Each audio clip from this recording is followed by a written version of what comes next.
Hello everyone, welcome back to study फंडा।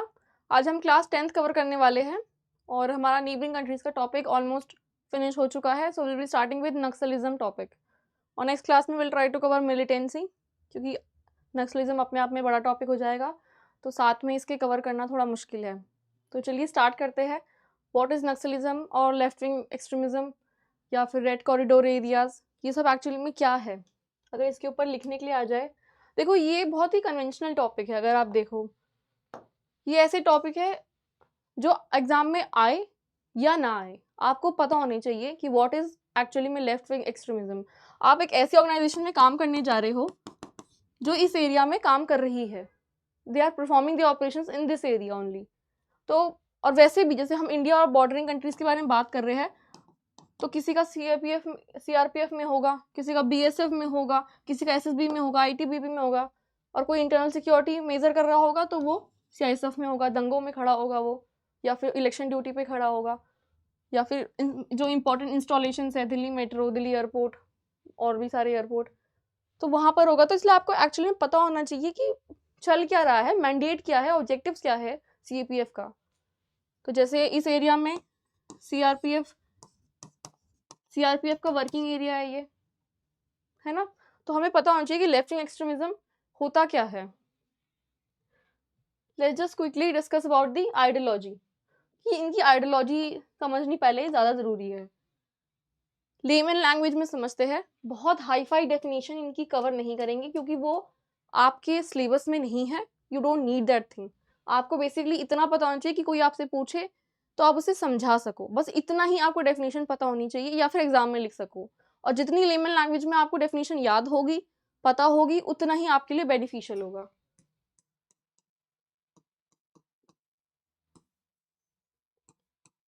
सबसे पहले हम डिस्कस करते हैं रेडिकलिज्म।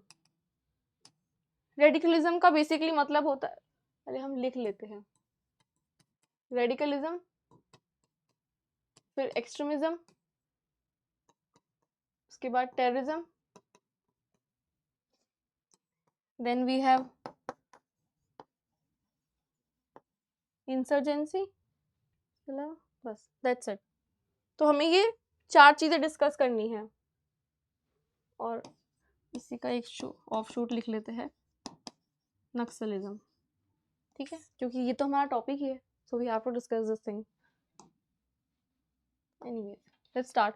सबसे पहले रेडिकलिज्म देखते हैं। Radicalism is basically about the insufficient demands that are being fulfilled. कुछ डिमांड्स थी जो फुलफिल नहीं हो पाई है, या कुछ आपकी ऐसी आइडियोलॉजी थी जो कंप्लीट नहीं हो पा रही है। जैसे हम बोलते हैं कि लेफ्ट विंग एक्सट्रीमिज्म, जैसे लेफ्ट विंग एक्सट्रीमिज्म वो उसमें लिखा नहीं है। रेडिकलिज्म अगर हम देखें, आपकी आइडियोलॉजी जो आपकी रेडिकल थॉट से प्रभावित है, ये वॉयलेंट भी हो सकती है और ये नॉन वॉयलेंट भी हो सकती है। रेडिकल आइडियोलॉजी में ऐसा नहीं है कि वो हमेशा वॉयलेंस ही लेकर आएगी। ये आपकी आइडियोलॉजी है, जो आपका थॉट है, जो आप फॉलो करते हो। It could be violent, it could not be violent. बस बेसिकली इसमें वॉयलेंस और नॉन वॉयलेंस का डिफरेंस है। उसके बाद extremism. Extremism is always accompanied by violence. और अगर हम वहीं टेररिज्म को देखें तो ये दोनों ऑफशूट है एक ही चीज के। दोनों में इनटॉलरेंस है towards the other ideology, intolerance towards other ideology. चाहे टेररिज्म हो चाहे एक्सट्रीमिज्म हो, दोनों ही दूसरी आइडियोलॉजी को एक्सेप्ट नहीं करते हैं, इसलिए ये दोनों वायलेंट कैटेगरी में आते हैं।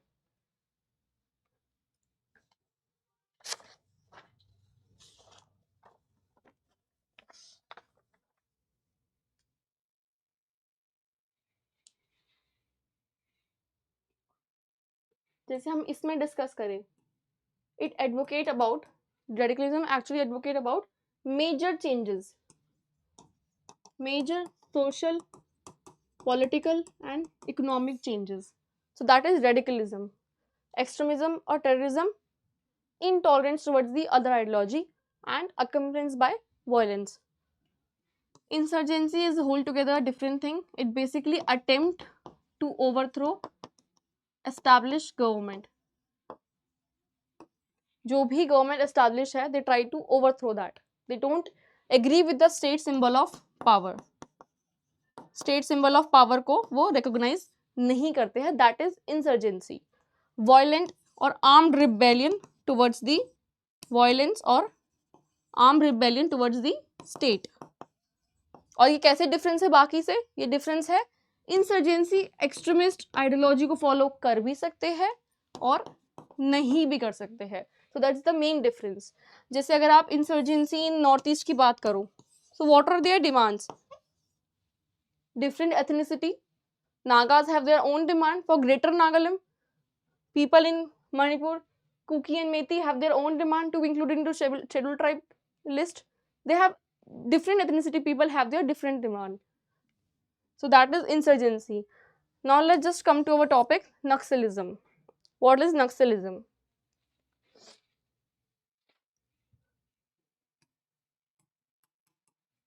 Naxalism किस आइडियोलॉजी को फॉलो करता है? लेफ्ट विंग को। And what is left wing?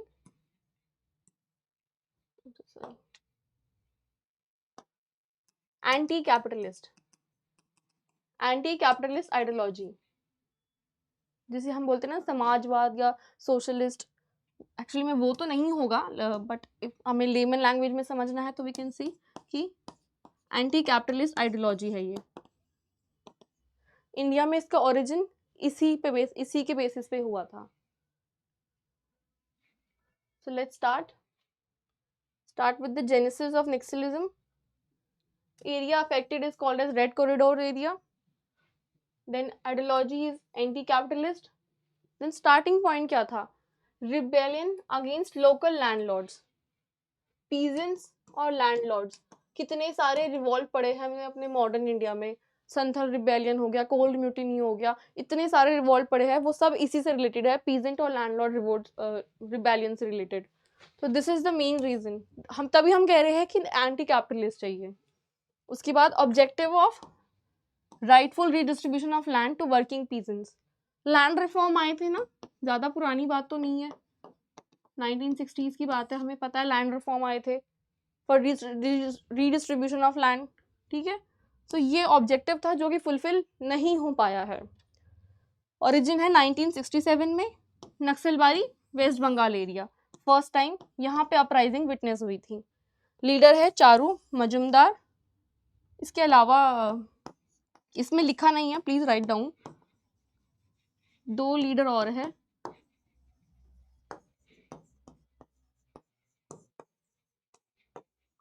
Jagannath Santhal and Kanu Sanyal. Apart from Charu Majumdar, these 3 were the leader, Charu Majumdar, Kanu Sanyal and Jagannath Santhal. उसके बाद CPI Maoist, CPI Maoist is the political party जिससे सभी जितने भी नक्सल है दे ट्रेस देयर ओरिजिन और their affiliation to this CPIM party. और I guess yes, हाँ, CPIM party is under UAPA, unlawful activities prevention act 1967, वो इसके अंदर है, इसके अंदर लिस्टेड है सीपीआईएम पार्टी। उसके बाद देखते हैं which are the states that are affected. अच्छा, ये की स्टैटिस्टिक्स है, ये की स्टैटिस्टिक्स इंपॉर्टेंट है क्योंकि आगे मैंने स्टैटिस्टिक्स कोट नहीं कर रहे हैं, आप इसी स्टैटिस्टिक्स अपने फैक्ट्स को या डेटा को इसी को मैनिपुलेट करके यूज कर सकते हो जहाँ पे भी आपको यूज करना है। जैसे हमने इस टॉपिक से रिलेटेड की पॉइंट्स ये रहे, तो कौन कौन से स्टेट है जिसपे अभी भी विटनेस हो रहा है, सबसे मैक्सिमम इंसिडेंट विटनेस हुए छत्तीसगढ़, झारखंड, उड़ीसा, महाराष्ट्र, आंध्र प्रदेश, ठीक है। इसकी इतनी जरूरत नहीं है, 4 आर इम्पॉर्टेंट ओनली। और ये डेटा है एमएचए का, एमएचए का डेटा है, तो आप इसे कोट कर सकते हो। और अगर कोट करने का तरीका ऐसे लिखना हमेशा, एज पर एमएचए डेटा, जब भी स्टार्टिंग करनी हो डेटा कोट करने की तो आप इस तरीके से स्टार्ट करेंगे। Second is decline by 70% incident of left wing extremism. 2009 में 2200 इंसिडेंट विटनेस हुए, 23 में 250 इंसिडेंट विटनेस हुए। उसके बाद civilian and security personnel death also decline by 89%। Major incident जो हुआ था वो 2012 में हुआ था, security personnel loss their life. तो ये आप मेजर इंसिडेंट है, उसके बाद से वी हैव सीन कि कम हो रहे हैं। सरेंडर कितने नक्सलाइट ने करा 2000 से 2023 के बीच में 16,000 नक्सलाइट हैव सरेंडर। उसके अलावा नक्सलाइट हॉटस्पॉट एरिया या जिसे हम बोलते हैं हॉटस्पॉट ब्लॉक, वो भी नाउ इट्स समवेयर अराउंड 95। पहले ये बहुत ज़्यादा थे, नाउ इट्स अराउंड 95। तो ये भी आप एक डेटा कोड कर सकते हो। ये सारे डेटा आप कहीं पे भी आप बाद में यूज़ कर सकते हो एज पर योर कन्वीनियंस। तो रीज़न क्या है नक्सल मूवमेंट का? सबसे पहला रीज़न देखते हैं क्या हो सकता है। Failure of land reform. हम रीज़न पढ़ेंगे तो सबसे पहले रीज़न क्या हो सकता है? लैंड रिफॉर्म जो लेकर आए थे हम, गवर्नमेंट लेकर आई थी land reform for the redistribution of land, तो वो पूरा नहीं हो पाए उसके ऑब्जेक्टिव। तो that is the main reason, failure of land reform. Tribal alienation, land alienation, marginalisation of communities, तो ये सारे रीजन है। डिस्प्लेसमेंट हो रहा है ट्राइब्स का, फॉरेस्ट ड्वेलिंग एक्ट में से लूपहोल है जो किसका मिसयूज किया जा रहा है। So all these are the reason कि नक्सलाइट मूवमेंट को फ्यूल किया गया इंडिया में बिकॉज ऑफ एडमिनिस्ट्रेटिव एपिथी की वजह से। तो ये आप कोट कर सकते हो। उसके बाद सबसे पहला पॉइंट देखते हैं। सबसे पहला है लैंड एलिनेशन का, जल जंगल जमीन। ये मेन कोट है इस मूवमेंट का, जल जंगल जमीन। तो this is the three main thing जिसके लिए वो फाइट कर रहे हैं। Failure of land reform policy and presence of dominant group leading to socio economic inequality.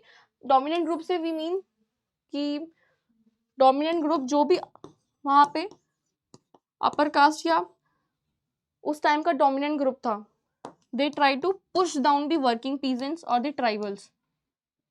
तो जो रीडिस्ट्रीब्यूशन होना था लैंड का वो एक्चुअली में हुआ ही नहीं। डोमिनेंट ग्रुप ने एडमिनिस्ट्रेशन के या ऑफिशियल्स के साथ मिलके, ब्यूरोक्रेट्स के साथ मिलके नेक्सस बनाया। इसलिए बोलते हैं सबसे करप्शन कहीं पर हुआ है तो वो लैंड रिफॉर्म पॉलिसी में हुआ है। सो ये एक चीज़ है। उसके बाद second is rising tribal discontent. अच्छा, इसमें हम एक चीज़ देख सकते हैं, इसमें एक लूप होल है। जैसे इस अगर कोई पूछे कि लूप होल एक्चुअली में था क्या, देखो जैसे सपोज इसको कैसे समझे हम। Suppose I have 200 bigha of जमीन,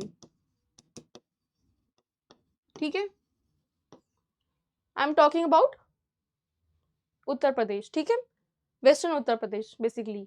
तो सपोज करो कि आई हैव 200 बीघा ऑफ जमीन और वेस्टर्न उत्तर प्रदेश में people having more than 100 or above 150 bigha of जमीन are considered wealthy farmers, they are considered as landlord. So जो भी है उन्हें समझ आ जाएगा, ठीक है, फर्स्ट पॉइंट।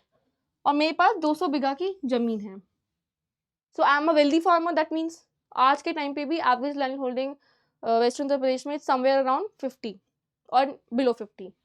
तो मेरे पास 200 बीघा जमीन है। अब लैंड रिफॉर्म पॉलिसी आई, इस लैंड रिफॉर्म पॉलिसी में लैंड सीलिंग आया, लैंड सीलिंग एक्ट आया। एंड सपोज कि लैंड सीलिंग एक्ट में एक आदमी पे I am giving you a like hypothetical situation to understand the scenario कि उस टाइम पे हुआ क्या था, ठीक है।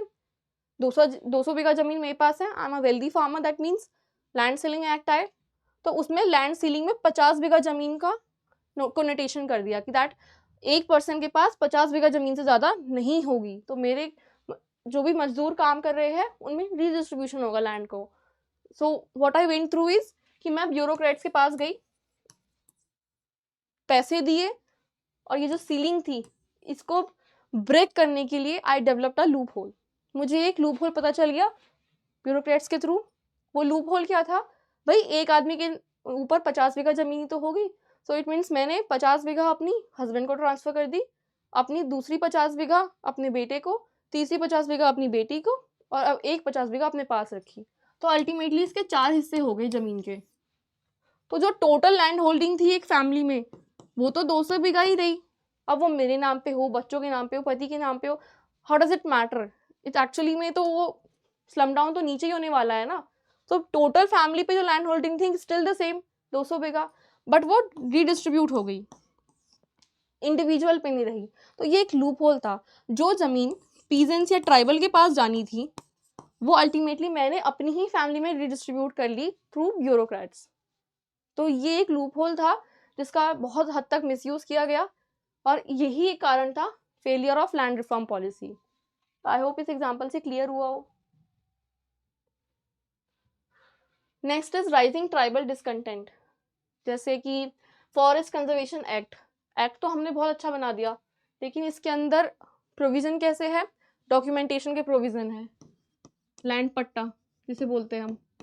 अब ट्राइबल इंसान, हाउ इज ही और she going to show the land पट्टा, डॉक्यूमेंट है ही नहीं, तो डॉक्यूमेंटेशन की प्रॉब्लम आ गई है। नॉन फॉरेस्ट प्रोड्यूस लेने के लिए परमिशन लेनी पड़ेगी। सबसे मेन जो रीजन था वो था डॉक्यूमेंटेशन अवेलेबल नहीं था ट्राइबल्स के पास, तो अल्टीमेटली उन्हें फॉरेस्ट से निकाल दिया गया, डिस्प्लेसमेंट हुआ और रिहैबिलिटेशन हुआ नहीं उस हिसाब से, तो ये एक पॉइंट है।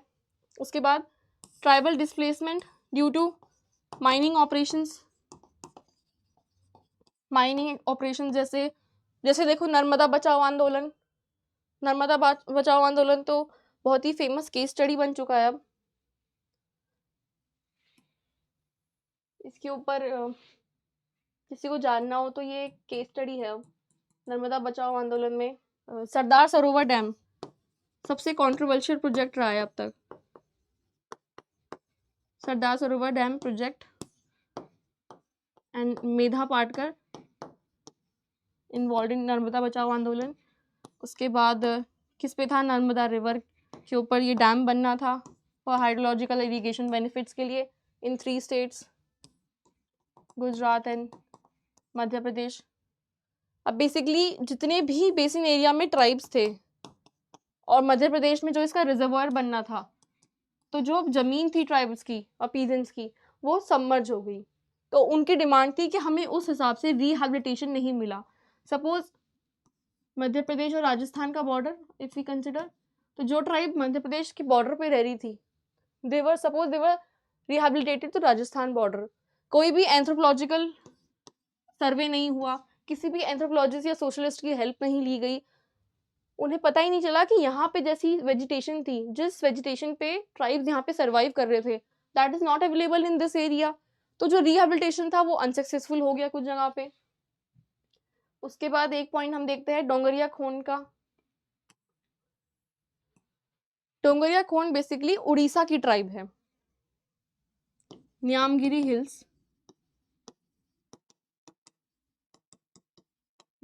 हिल्स को ये they are sacred site consider करते हैं। सैक्रेड मतलब पूजते हैं उसको, ठीक है।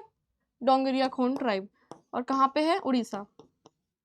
यहाँ पे वेदांता ग्रुप बॉक्साइट माइनिंग का प्रोजेक्ट लेकर आया फॉर देयर एल्यूमिनियम प्लांट।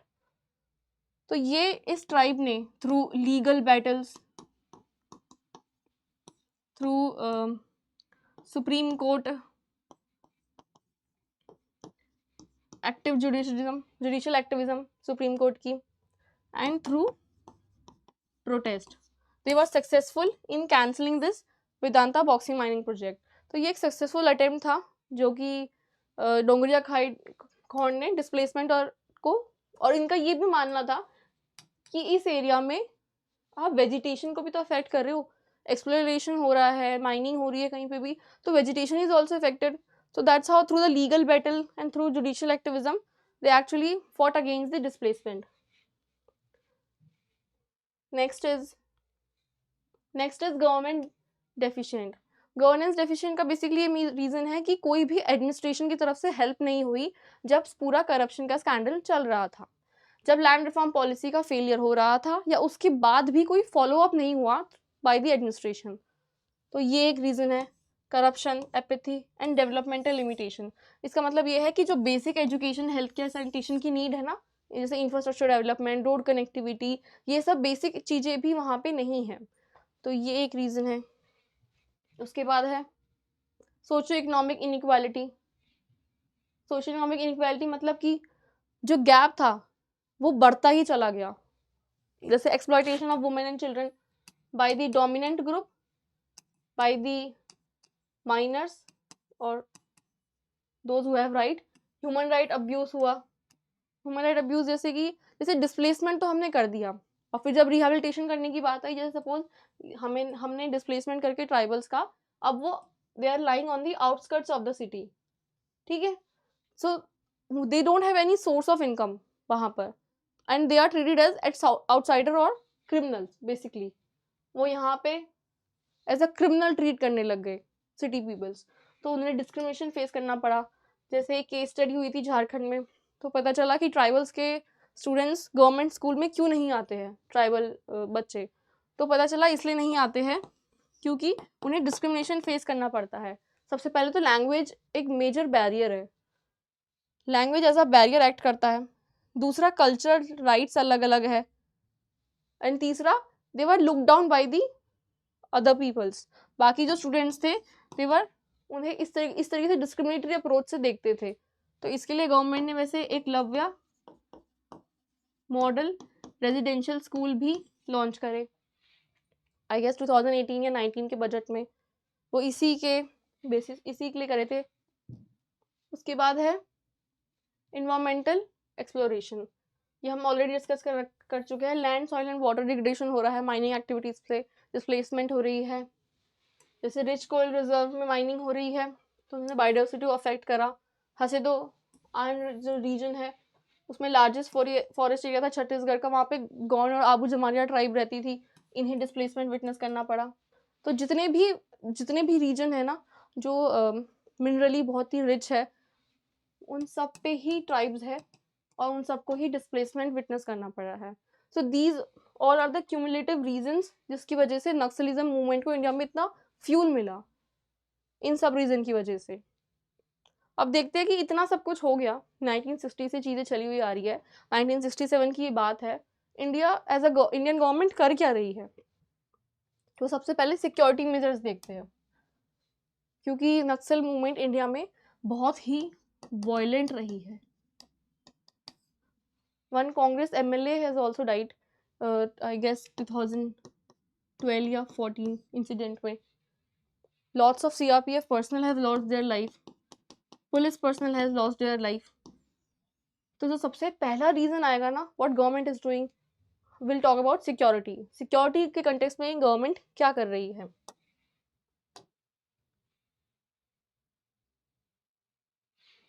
सबसे पहले है operation green hunt was launch, large scale security deployment, large scale security operations as well, specialised forces जैसे कि black panther of CRPF, a highly successful one, greyhounds in Andhra Pradesh, C-16 commandos, C-60 समाधान strategy was launched in 2060 by MHA. Then smart policing, all these things were related to security awareness, security initiatives that were being taken. Smart समाधान strategy को हम देख लेते हैं। S is for smart leadership,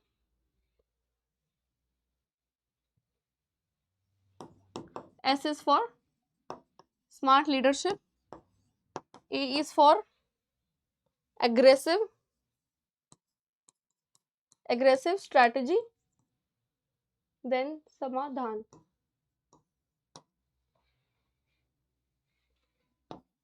motivation and training, ये आप Google search करोगे आपको मिल जाएगी उसकी full form. Then A is for awareness,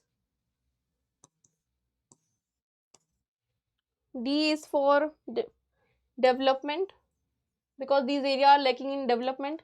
then H is for establishing peace and harmony. Then again A is for awareness and N is for networking and communication. तो ये Samadhan strategy पूरी full form है, just Google it, you will find it very easily. तो ये complete overall था security measures का। उसके बाद सेकंड पॉलिसी चेंजेस हुए, aspirational district programme was launch in 2018 by NITI Aayog. इसके अंदर क्या क्या चीज़ें थी, rural development, then education, health, financial inclusion,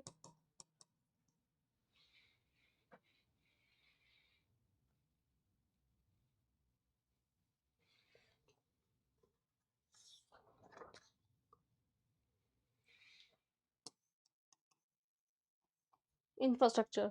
So these are the reason जो ये 5 चीज़ें थी एस्पिरेशनल डिस्ट्रिक्ट प्रोग्राम के अंदर, इन पे फोकस कर गया।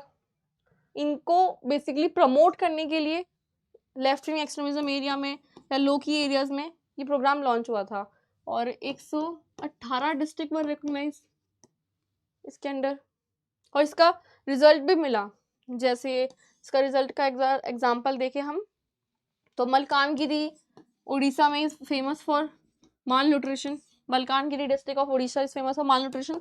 तो वहाँ पे माल न्यूट्रिशन और चाइल्ड मोर्टेलिटी के लेवल में डिक्रीज विटनेस हुआ बिकॉज ऑफ दिस प्रोग्राम। उसके बाद स्किल डेवलपमेंट मिशन लॉन्च हुए जैसे रोशनी और skill India mission to promote active engagement in youths. उसके बाद left wing mobile tower project launch हुआ। मोबाइल टावर बेसिकली से लॉन्च हुआ टू इंक्रीज द कनेक्टिविटी। उसके बाद relief and rehabilitation policy. Relief and rehabilitation से वी मीन कि those who are surrendering we have to resocialize them और integrate them into the main stream society. उसके बाद community policing Salwa Judum. Smart policing हमने discuss करी थी ना लास्ट स्लाइड पे। Smart policing is about modernisation and community policing is about Salwa Judum. Salwa Judum basically local youth का engagement था। Government try to take in some local youth ताकि वो काउंटर कर सके नक्सलाइट्स को, एज अ बैरियर एक्ट कर सके। लेकिन ये पॉलिसी एक फेलियर एस्टैब्लिश हुई। सलवा जुडुम फेलियर इसलिए हुई क्योंकि they actually try to harass the local population only. वो जिसे बोलते हैं ना, जैसे पावर आई और आपने अपने ही लोगों पे अटैक या हैरेसमेंट स्टार्ट कर दी। तो there was a violent protest against this. There was a strong discontent among localites because of Salwa Judum. तो ये पॉलिसी इसलिए सक्सेसफुल नहीं हुई ज़्यादा। Then fiscal measure expenditure increase किए गए। सबसे इंपॉर्टेंट स्पेशल सेंट्रल असिस्टेंस दी for development. This is for security related, this is for development related in the left wing extremism area. इसके अलावा बहुत ही स्कैटर्ड में कुछ है, जैसे बुलटू रेडियो स्टार्ट करा गया। छोटी छोटी चीजें हैं, जैसे हमने एस्पिरेशनल डिस्ट्रिक्ट प्रोग्राम करा, ऐसे ही और भी प्रोजेक्ट्स थे जो लॉन्च हुए। उसके बाद है वे फॉरवर्ड, क्या क्या हो सकते हैं। Interstate coordination. इंटरस्टेट कोऑर्डिनेशन से हमारा ये मतलब है state demands more funding from the central and according to centre this is also state's responsibility. अच्छा, एक हम डिस्कस करें कि फर्स्ट स्लाइड में मैं डिस्कस करा था सिक्योरिटी मेजर, तो ये फेलियर क्यों हुआ। तो उसके पीछे जो रीजन है वो हम रीजन ये दे सकते हैं। फेलियर सिक्योरिटी मेजर का फेलियर वो इसलिए है क्योंकि जो वहाँ की ज्योग्राफी है ना, वो इस तरीके की है कि वो ढंग से मैप ही नहीं हो पा रही है। They are using guerrilla warfare. जब तक समझ आती है तब तक they change their modus of operandi. तो ये एक रीजन था जो काउंटर करने में बहुत टाइम लगा सिक्योरिटी फोर्सेस को। उसके बाद हाँ चलिए वे फॉरवर्ड देखते हैं। Better interstate coordination we just discussed. Enhance use of UAV. अब हम पे ड्रोन टेक्नोलॉजी है, हम बड़ी आसानी से इसे फॉरेस्ट में यूज कर सकते हैं। ज्योग्राफी में ऐसी अंडरलेटिंग टोपोग्राफी है जहाँ पे वहाँ पे यूज कर सकते हैं to save our security personnels life. पता चल जाएगा, सर्विलेंस हो जाएगी अच्छी खासी। Increase intel sharing by the locals, उन्हें इन्वॉल्व कर सकते हैं। Developmental planning plus developmental funding assistance. Addressing the issues, जो इश्यूज चले आ रहे हैं about the land, about the displacement. Major reason क्या है, लैंड है, डिस्प्लेसमेंट है, तो they need to be addressed. उसके बाद रिऑर्गेनाइजेशन ऑफ फॉल्टी लॉज, जो भी लूप होल एग्जिस्ट करते थे, जैसे फॉरेस्ट कंजर्वेशन एक्ट में डॉक्यूमेंटेशन, लैंड पट्टा का जो रूल है, we need to address these faulty laws, we have to reorganise them. इसके अलावा एसएचजी जो है सेल्फ हेल्प ग्रुप, वहाँ पे हमें स्ट्रॉन्ग करना चाहिए स्किल डेवलपमेंट को और एनहांस करना चाहिए। डिस्क्रिमिनेटरी एटीट्यूड को काउंटर करना चाहिए। मीडिया अवेयरनेस कैंपेन चलाने चाहिए। तो ये कुछ चीज़ें हैं जो हम इस एरिया में कर सकते हैं ताकि हम नक्सलाइट मूवमेंट को डिक्रीज कर सके। That's all for today's lecture. I think आपको समझ आया हो नक्सलिज्म से रिलेटेड। अब कोई भी क्वेश्चन आए तो आप उसे अटेम्प्ट कर सको 300 वर्ड्स में, या वैसे भी आपको पता होना चाहिए क्योंकि ये एक कन्वेंशनल टॉपिक है। ये टॉपिक जैसे मिलिटेंसी होगी जम्मू कश्मीर का, ये सब टॉपिक आपको वैसे भी ऑन योर माइंड, या आपको पता होना चाहिए कि है क्या। That's all for today's class. Thank you everyone, all the best.